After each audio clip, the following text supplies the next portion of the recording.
Everybody say, praise the Lord. Let us open and read our Bible on 2 Chronicles, chapter 20, verse 1.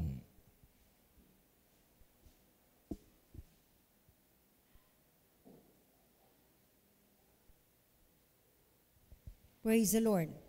It came to pass after this also that the children of Moab and the children of Ammon, and with them other beside the Ammonites, came against Jehoshaphat to battle. Yeah. So meron pong atake na naganap mula sa mga kaaway ng Judah na pinaghaharian po ng King Jehoshaphat. Dalawang bansa na malalaki ang mag-atake sa kanya to make war against Jehoshaphat. Sinabi dito, it came to pass after this also that the children of Moab and the children of Ammon, and with them other beside the Ammonites, came against Jehoshaphat to battle. Now, pag sinabing aatakihin ka ng mga makapal na sundalo, marami ito sila. Nung nakita ito ni Jehoshaphat, it was reported to him. He was so scared, natakot talaga siya. Kaya sa buhay natin, may mga pagkakataon na mayroon mga challenges sa buhay natin na tayo din sometimes ma-frightened tayo, ma-scared tayo, matakot tayo, o mag-worry tayo. Mayroon mga ganun, lalo't na yung mga malalaking problema.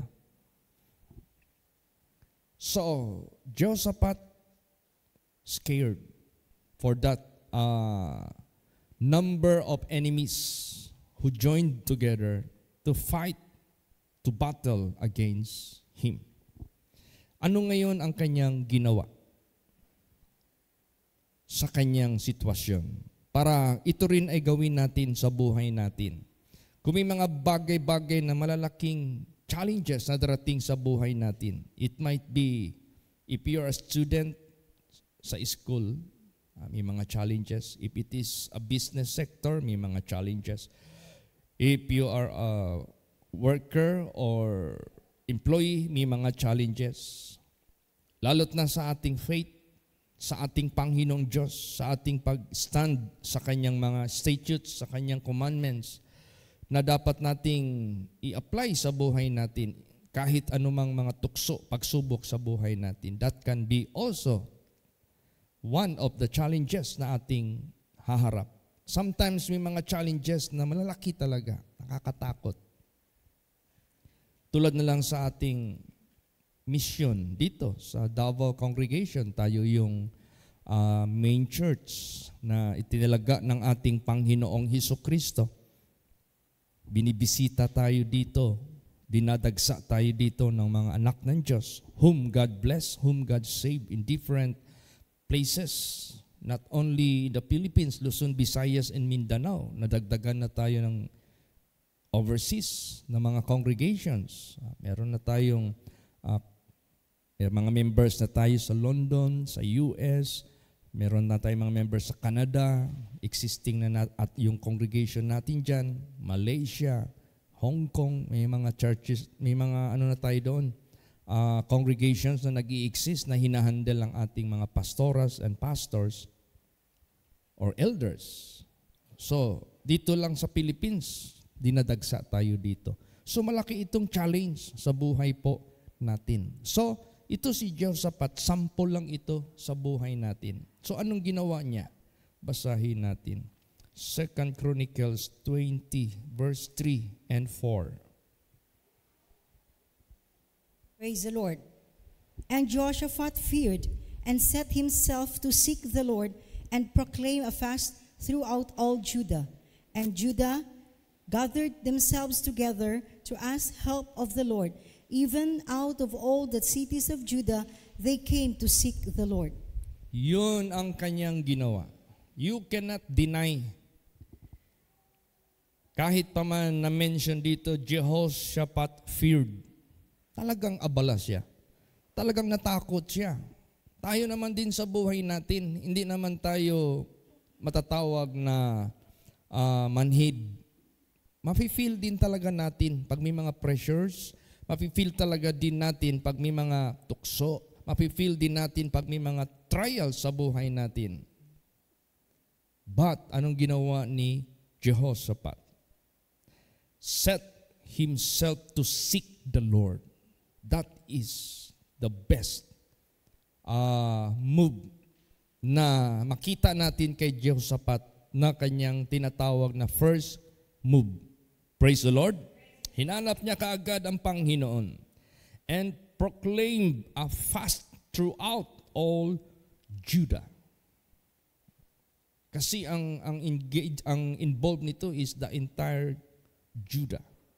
So, as a king, he proclaimed a fast. All his people, nag-fast sila, nag-prayer sila. And Judah gathered themselves together to ask help. Lahat na sila nagkaisa. Lahat na sila nag-unite to ask help unto the Lord. Even out of all the cities of Judah, they came to seek the Lord. Praise the Lord. So, importante sa atin yung unity. If it is about family, importante ang unity. If pag-usapan natin ang congregation, importante ang unity. Pag pinag-usapan natin ang national level ng ating church, importante ang unity. Pag pinag-usapan natin ang international issue ng ating ministry, kailangan ang unity. Kailangan, importante talaga mag-unite tayo. Praise the Lord. So ano ngayon ang prayer? Ano ngayon ang hiningi ngayon ng hari? Basahin natin. 2 Chronicles pa rin, 20 verse 12. Praise the Lord. O our God, wilt thou not judge them? For we have no might against this great company that cometh against us, neither know we what to do, but our eyes are upon thee. Yan. Sabi doon, oh, our God.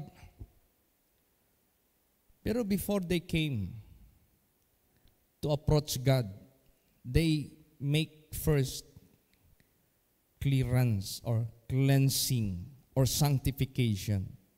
Di ba? Nag-fasting sila, nag-prayer sila, nag-unite sila before they ask the petition to their God. Yun din ang dapat nating gagawin. Praise the Lord. Naalala niyo yung pag-acquire natin ng lupa dito? God asked us, are you worthy? Di ba ang ginawa natin? We search ourselves and repent and ask forgiveness and we unite. Nag-unite tayo. Then that is the time we ask God for guidance to locate. And not only to locate, but to acquire the land which He promised. And it was done successfully, miraculously. Not by our might, because at that time we don't have enough money to buy the property. But how come God made a way for us to purchase successfully? Praise the Lord. Tapos meron pa tayong 2 karaibal na gusto magbili nito. And they are well able in financial matter. DMD, mayaman yan. Deka developer, mayaman din yan. You know what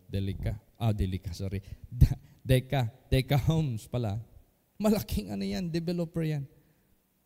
Pero sa ating pagdulog, sa ating pangangailangan, doon sa Kanya, Diyos na buhay at makapangyarihan at able. Kaya nga sabi ni Paul, I know whom I have believed, and I am persuaded that He is able to keep, to give, to grant those things which I have committed, which I have asked, which I have prayed unto Him, that against that day, kung kailan mo pangangailangan na. Praise the Lord. So yun ang kanilang hiningi. Oh, our God, wilt thou not judge them? For we have no might against this great company that cometh against us, neither know we what to do, but our eyes are upon thee. See, helpless sila. Outnumbered sila. They are lesser, they are weaker, and they acknowledge, wala silang magawa. Wala silang idea how to do to victor over their enemies. Wala talaga. Ang sinabi lang nila, ang aming mga mata ay diyan na lang nakatuon sa iyo. Kung baga pa, bahala ka na, Panginoong Diyos. Praise the Lord. So anong ginawa ng Panginoong Diyos? Kumilos ang kanyang kapangyarihan. By the Spirit of God, kinamit niya ang prophet niya to reveal what to do, to reveal what they must do to obtain the answer of their prayers. Anong revelation? Basa. Verse 14 and 15.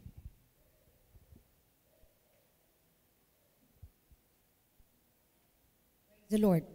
Then upon Jahaziel, the son of Zechariah, the son of Benaiah, the son of Jeiel, the son of Mattaniah, a Levite of the sons of Asaph, came the Spirit of the Lord in the midst of the congregation. And he said, Hearken, ye all Judah, and ye inhabitants of Jerusalem, and thou King Jehoshaphat, thus saith the Lord unto you, Be not afraid, nor dismayed by reason of this great multitude, for the battle is not yours, but God's. Ayan. Praise the Lord. Meron ng statement ang Diyos nila. Meron ng answer ang Diyos nila. Whom they approach, whom they seek. Meron na. God is answering, replying. Naga-reply ang Diyos, nagatubag ang Diyos, nagasagot ang Diyos sa kanyang mga people. Praise the Lord. And dinaan niya sa kanyang prophet. And upon Haziel, the son of Zechariah, the son of Benaiah, the son of Jeiel, the son of Mattaniah, a Levite of the sons of Asaph, came the Spirit of the Lord in the midst of the congregation, and he said, Hearken ye, all Judah, and ye inhabitants of Jerusalem, thou King Jehoshaphat, thus saith the Lord unto you, Be not afraid nor dismayed by reason of this great multitude, for the battle is not yours, but God's. Praise the Lord! Oh, di ba? Nung naghingi tayo ng lupa kay Jesus, nandoon pa tayo sa Matina. Di ba nagsagot siya by the prophet of God? Nagkaroon ng prophecy. Nagbigay siya ngayon ng instruction sa atin. Sabi ni Lord Jesus Christ, hinanda ko na ang malaking lupa na hinihingi ninyo. Ang tanong, worthy ba kayo? Meaning to say, baka mayroong mga nag-doubt, may mga iniquities na hindi hinihintuan. So, nagkaroon tayo ng self-searching. Yung sinabi ni David, Search me, O God, and know my heart. And if thou see any wicked way in me, lead me in the way everlasting. After we have done the fasting, nag-fast na tayo. Kumbaga pa, we already cleared everything sa buhay natin. Then, we unite. Nag-unite tayo. Davao congregation. Because that is Davao congregation issue. Issue yan sa atin. Di ba sumagot si Jesus? Nandiyan na. Di naglakad tayo. Because we believe His word. Di ba? Wala tayong kakayahan. Tama itong sinabi dito. We don't have any capability to face this number of enemies. We don't have any idea what to do, but our eyes, O Lord, are upon you. Sumagot ang Diyos kay Jehoshaphat, fear not, huwag kayong matakot. Kayo Judah, ikaw Jehoshaphat, huwag kayong matakot. The battle is not yours, but God's. Praise the Lord. Ngayon, anong instruction ng Diyos? Nagsabi ba ang Diyos na magtago na kayo? Nagsabi ba ang Diyos na pumasok na kayo sa inyong foxhole? O kaya nagsabi ba ang Diyos na huwag niyo silang harapin? Magtago kayo. Kung hanapin si Jehoshaphat, i-deny ninyo na nandyan siya sa inyo. Ganun ba ang instruction ng Diyos? Basahin natin. Verse 16. Praise the Lord. Tomorrow, go ye down against them. Behold, they come up by the cliff of Ziz, and ye shall find them at the end of the brook, before the wilderness of Jeruel. Yan. Praise the Lord. Walang sinabi ang Diyos, magtago na kayo. Walang sinabi ang Diyos na i-deny nyo si Jehoshaphat pag nandyan na sila sa malapit ninyo. Wala. Ang sinabi ng Diyos, bukas, harapin ninyo sila. Go against them. Praise the Lord. Tomorrow, go ye down against them. Nagbigay pa ang Diyos ng address, location nila. Mahirap kaya harapin ng kaaway kung hindi mo alam saan sila. Di ba minsan mayroong tayong bisita iniimbita dito, Pastor, saan po yung location ninyo? Di ba ang ginagawa natin pag chat sa messenger, pwede tayong magpadala ng location, map. Sige po, sister or brother, mag-send ako ng location sa messenger. Pag na-click niya yon, maglabas yung mapa. Nandun yung arrow, susundan niya lang yun. Noon, wala pang GPS. But God is the most advanced in terms of location kung saan sila i-guide at matuntunan ang mga kaaway. Diba? Nang may location dito, sabi dito, tomorrow go ye down against them. Behold, they come up by the cliff. Ito na. Nandyan sila sa cliff of Ziz, and ye shall find them. Makikita nyo sila at the end of the brook. Tingnan mo, complete map, complete description. Praise the Lord. May mga landmarks na binigay ang Diyos. Brook, cliff of Ziz, kompleto. Before the wilderness of Jeruel. Ilan kayang mga pangalan ng lugar dito na na-mention, description, pati yung brook nandyan. Di ka talaga mawawala. Tapos, ang isang dito, sabi doon kay Jehoshaphat na, fear not. Huwag kang matakot. The battle is not yours. Hindi ito sa'yo na pakikibaka. This is mine, kung sabihin ng Diyos. Akin ito. Sa Diyos ang pakikibaka. Bukas, go down against them. Ito yung location nila. Huwag kayong matakot. So anong gagawin nila? Praise the Lord. When God told them, this is not yours, this is mine. Harapin nyo lang sila. Anong nangyari? Basahin natin anong instruction ng Diyos. Verse 17. Praise the Lord. Ye shall not need to fight in this battle. Set yourselves, stand ye still, and see the salvation of the Lord with you.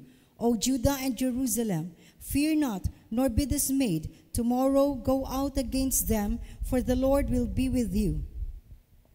Yan. Hindi na kailangan kayong makikibaka sa gerang ito. Set yourselves, stand ye still. Set niyo yung sarili ninyo. Tumayo kayo ng tahimik. At tingnan ninyo ang kaligtasan ng Panginoon sa inyo. O Judah and Jerusalem, fear not, nor be dismayed. Tomorrow go out against them, for the Lord will be with you. Yun. Ganon din nangyari sa buhay natin. We don't have any money to buy this place. Karamihan magpunta dito, Pastor, ang laki pala ng area ninyo dito.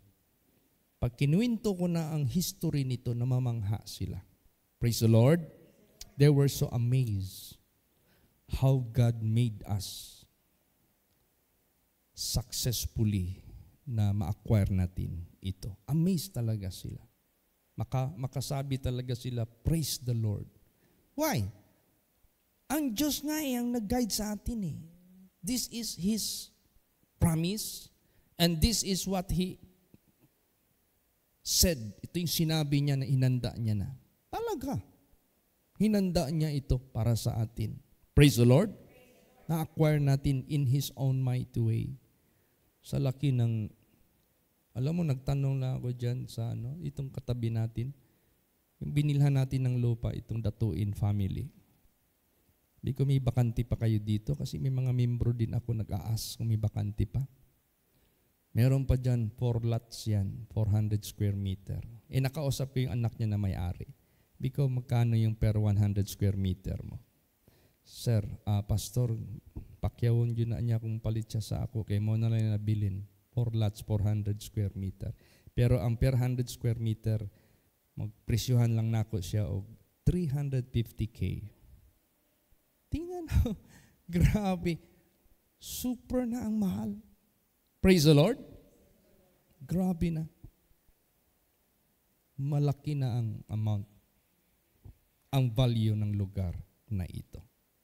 Kaya, sa lahat ng aspeto ng ating hinaharap na mga challenges sa buhay natin that sometimes made us scared. Yung bang abala ka? Praise the Lord. Tulad nito, dadagsain tayo ng mga bisita. Ngayon, idulog na natin ito kay Jesus Christ.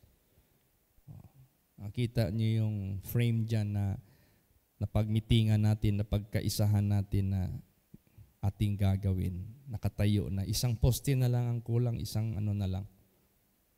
Mamaya baka mag-resume sila kasi hindi mainit. Baka kung sakaling magandang panahon, baka na yung tulda dyan. Kasi yung welder natin, naka-scheduled na yan, di na ma-cancel yung kanyang departure. Praise the Lord. Meron na kasi siyang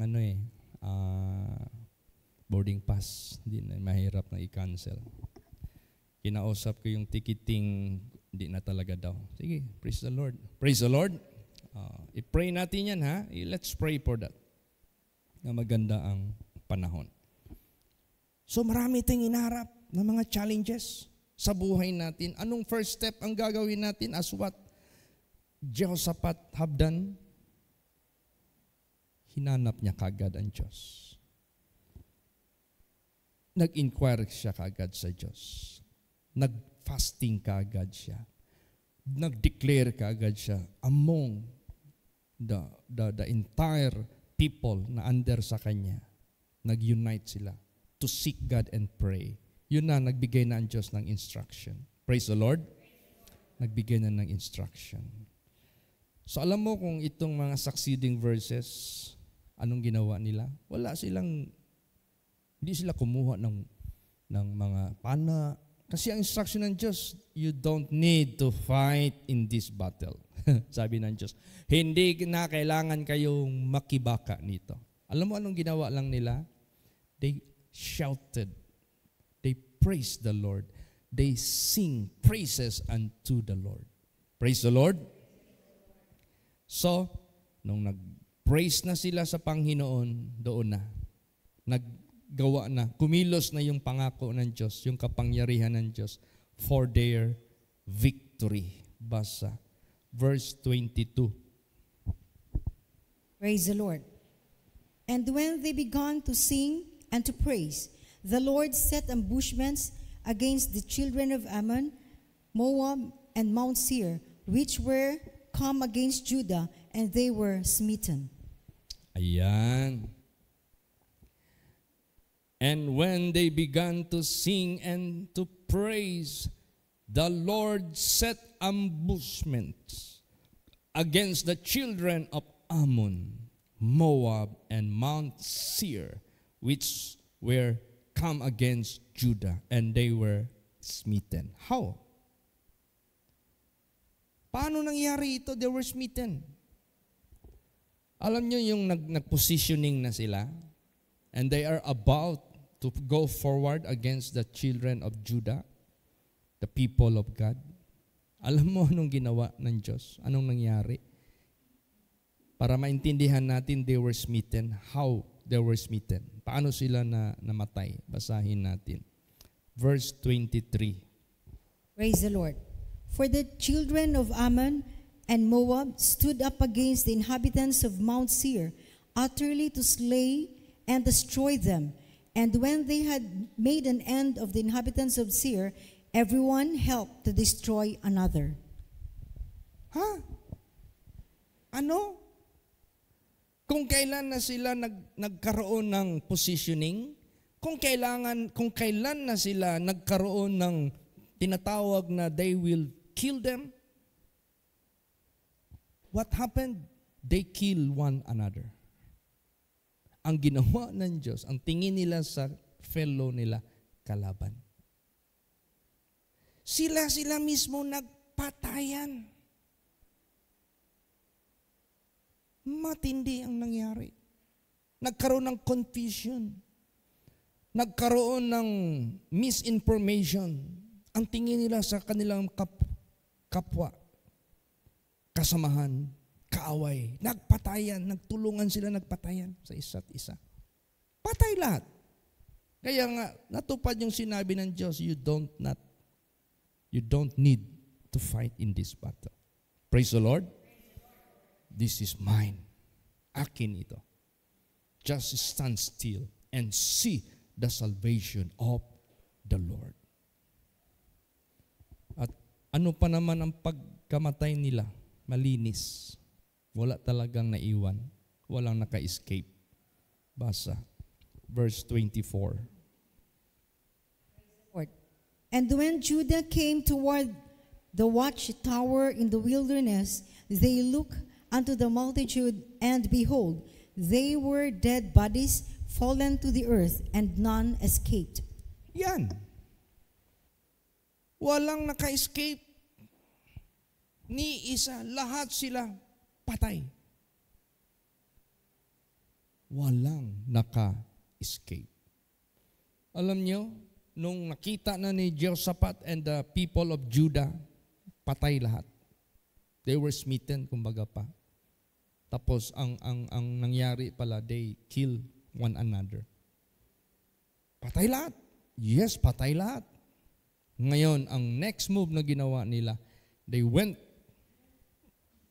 to the dead bodies and they took the spoils. Kinuha nila yung mga kayamanan na sa katawan nila. Lahat-lahat. Alam mo, dinescribe dito, halos hindi na nila kayang buhatin sa sobrang rami. Basahin yan. Verse 25. Praise the Lord.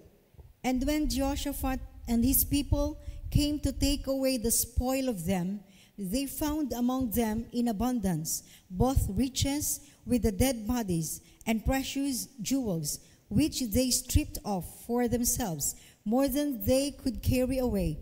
And there were 3 days in gathering of the spoil. It was so much. Sa sobrang dami ng mga kaaway nila, and they are all dead bodies. Pinagkukuha nila yung mga kayamanan sa katawan na nakadikit sa kanilang katawan. And they took it all together for 3 days. Hindi kayang half day, hindi kayang whole day, hindi kayang 2 days, but 3 days.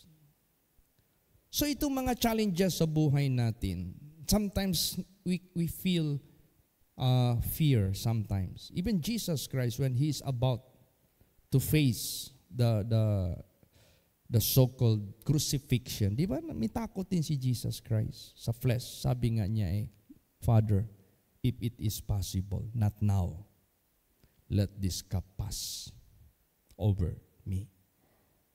Kung sa Bisaya pa, amahan ko, kung mahimo lang, ayaw sa karon, palampasa usa ning kupa, cup, na akong pag-aimnon. May fear din tayo. We cannot deny that. Pastor Chit, how do you feel this coming big event? Siyempre, hindi mo ma-deny yan. Meron kang tinatawag na something na takot, worry. Hindi ma-deny yan But, that is the time, that is the right time for us to go to Him and seek His help. Praise the Lord. At walang challenges sa buhay ng mga anak ng Diyos, God asked them to backward. To hide. Wala. Lahat ng mga challenges from the start sa Bible, laging sabihin, go forward. Praise the Lord. Panahon ni Moses, dagat, go forward. Ginawa niyang highway bigla. Yung sa Jordan, go forward. Pinutol niya yung river. Dito, multitude of enemies, go forward. And see the salvation of the Lord. Kaya anumang malalaking challenges sa buhay natin, God, wala sa vocabulary ng Diyos natin na hide yourself. Avoid it, stop, no. But pag hingi natin ng lupa, Lord Jesus, bigyan nyo kami ng pagkakataon mailipat sa Santo Niño. Ipit na kami dito, Lord Jesus. Di ba? Hinanda ko na ang lupa. Praise the Lord. Claim it. Possess it. Nangyari man. Natupad lahat. Na nandoon tayo sa Dunya Luisa, sabi ng may-ari, you have to vacate the space na nire-rent nyo sa amin. We're going to sell this property. Yung pala, hindi na binenta. Pinaalis lang kami. Wala naman kaming batal. Na-develop namin yung area. But God concluded all things work together for good. May nag-donate ng lupa. So we are no longer renting. Praise the Lord. Pagdating ng panahon na nagsikip na tayo doon, for good pa rin. Para humingi na naman tayo kay Jesus Christ to face the challenge. Tingnan mo, binigay niya ito sa atin. So every challenge sa buhay natin, seek God. Praise the Lord.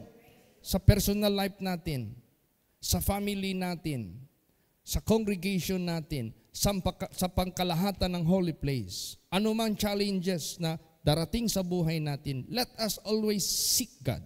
Let us always come unto Him. Lumapit tayo sa Kanya, and He will answer us, and He will give us what to do for the success. Praise the Lord.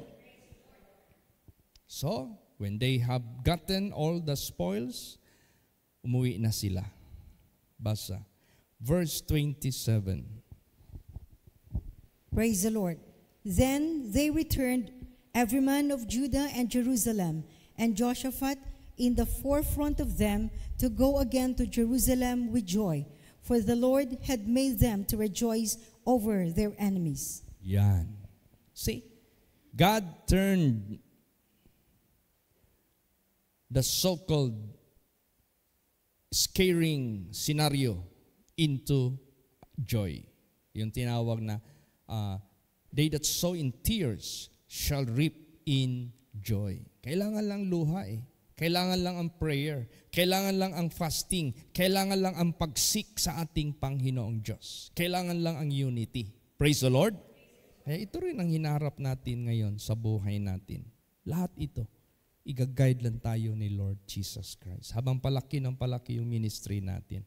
Sa inyo naman, habang palaki-palaki yung pamilya ninyo, hindi kayo pabayaan ni Jesus. Habang palaki ng palaki yung challenges sa buhay ninyo, hindi kayo pabayaan ni Jesus. Dito naman din sa atin, sa ating ministry, habang palaki ng palaki yung ating gawain, hindi tayo pabayaan ni Lord Jesus Christ. Sabi ko nga, nung malapit na matapos, sabi ko, para mas malaki man ito na space. Kasi naging wider siya. Kasi noon, ang ginawa na position, doon yung 14 meters. Ngayon, ang ginawa, paganyan. So, makikita mo yung building halos lahat. Sabi ko, Lord, i-equip mo kami ng aming pangangailangan. Praise the Lord. So, any challenges sa buhay natin, seek God. And God will turn it into blessing. Di ba naging blessing ang hamon sa buhay nila? And God made them to rejoice over their enemies. No? Naging masaya sila. Naging matagumpay sila over the challenge na dumating sa buhay nila. Ganon din sa buhay natin. Naging masaya tayo. Kaya kung wala yung pressure sa Matina, hindi tayo malipat dito sa mas malaki. Kung hindi tayo na-pressure doon sa Dunya Luisa, walang mag-donate para sa sarili natin. Kung hindi tayo na-pressure sa Mapol, yung nadatnan ko, from Pastor Samuel Gabre, hindi tayo maglipat doon sa Dunya Luisa. Ganun yun. Kaya ang buhay natin, from nothing, dahan-dahan. Kung ano yung challenge na dumarating sa buhay natin, hindi tayo pababayaan ng Diyos. Hindi at hindi tayo pababayaan ng ating Panginoong Diyos. Praise the Lord. Alam mo anong nangyari afterwards? Naging bantugan. Ano yung bantugan? Naging kilala ang Judah sa buong mundo. Takot na ang mga kalaban na gustong magplano, mag-fight against them. Kaya during Jehoshaphat's reign, there was peace. Kasi nung nalaman nila na ang mga kaaway nila na ubos, nagpatayan sa isa't isa, wala nang magkalaban sa kanila. Takot na sila. Last verses, basahin natin. 29 and 30. Praise the Lord. And the fear of God was on all the kingdoms of those countries when they had heard that the Lord fought against the enemies of Israel. So the realm of Jehoshaphat was quiet, for his God gave him rest round about. Tahimik. Praise the Lord. Takot na ang mga kaaway. Narinig nila, nalaman nila. Huwag tayong matakot. Ano mang mga challenges sa buhay natin, let us not faint. Although we feel out of our reaction sa ating flesh, but let it not prevail to make us faint. No? Hindi yan dapat manaig. Ang prayer ang importante. Let us pray and let us seek God. Let us unite. Let us make clear ourselves before approaching God. Sigurado yan. God will answer us. God will provide all our necessities. Praise the Lord. Kaninong hapon, nahack yung account ko. Nung nahack yung account ko, yung pala naghingi yung hacker sa aking mga friends, members. Kung ano yung conversation ko sa mga, siguro ini-studyhan nila yan. Ganun din ang approach ng kay Sister Leah, humingi raw, pang materials. Alam nila na nag-ano tayo dito. Buti na lang na na-discern ni Leah. Yung iba naman na hiningian ng 45,000, 20,000, na sense nila na hindi naman ganito si Pastor Chito. This is not the way he approached us. So, I hope walang na biktima. Praise the Lord. At nung na-recover na yung account ko, pumasok pa rin siya. Hindi niya binibitawan yung account ko. Pag meron akong makita nagko-converse siya doon sa iniilad niya, hiningian ng pera, pag i-reply ko, i-log out niya. Kung mag-log in ako, hindi na ako makapasok kasi inulit niya yung password ko. Sarili mo account, hindi mo na mabubuksan. Sarili mong account, hindi mo na mamamanage. Someone doing. Hindi na ikaw. Ganun. Kaya, i-pray natin ma-resolve yung problema na yan. Kasi sayang yung account ko. Ang dami na nakaimbak dyan ng mga testimonies, mga videos. Dami na masyado. Sobra 5,000 na yung mga followers natin tsaka yung mga friends ko dyan para lang mag-share. Dami kayo naliligtas sa FB na yan. Praise the Lord. Maybe this is one of the attack of the enemy. But I believe this will turn it into greater opportunity. Praise the Lord. Another challenge naman din yan. But don't be afraid. Let us seek God. Let us cry unto the Lord. Lord, anong sabi ni Diyos sapat? Lord, judge them. Hatulan niyo sila. Praise the Lord. Matindi yung hatol ng Diyos. Sila nagpatayan. Kaya tayong lahat, maliit man malaki na challenge sa buhay natin, personal man, family, general, let us perform same what Jehoshaphat have done. Seek God. Cry unto the Lord. And God will answer you. And God will give you the solution. Praise the Lord.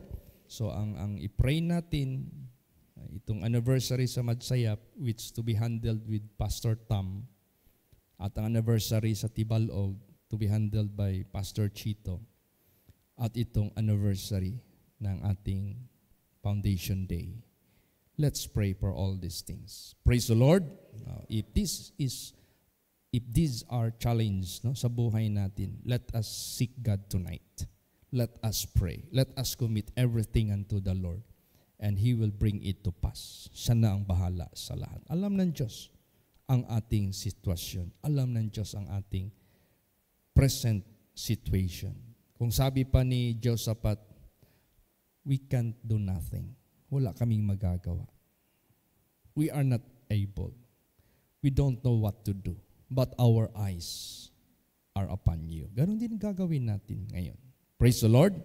Let us pray and let us seek God for this. Itong hinaharap natin, God will save us and God will say, this is not yours, but this is mine. This battle is not yours. This is mine. Stand still and see the salvation of the Lord. What do you mean of that? Do not trust to yourself. Do not trust to each of us. Let us trust God who is well able. Siya talaga may kakayahan. Bahala na kung anong idikta niya sa atin. Gawin lang natin. Pag sinabi ng Diyos na tomorrow go forward against them, gawin natin yan. Praise the Lord. Pag sinabi ng Diyos, you don't need to fight. Hindi sila nag-andam ng mga armaments. Wala talaga. They just sing praises to God. There is no such sign that they are going to battle, but they praise and worship God. Kasi yun ang instruction ng Diyos, you don't need to fight. Praise the Lord. Ganon din, whatever the guidance of our Lord Jesus Christ, let us do it. Basta isik natin siya. Humingi tayo sa Kanya ng tulong. Praise the Lord. Magsitayo po ang lahat.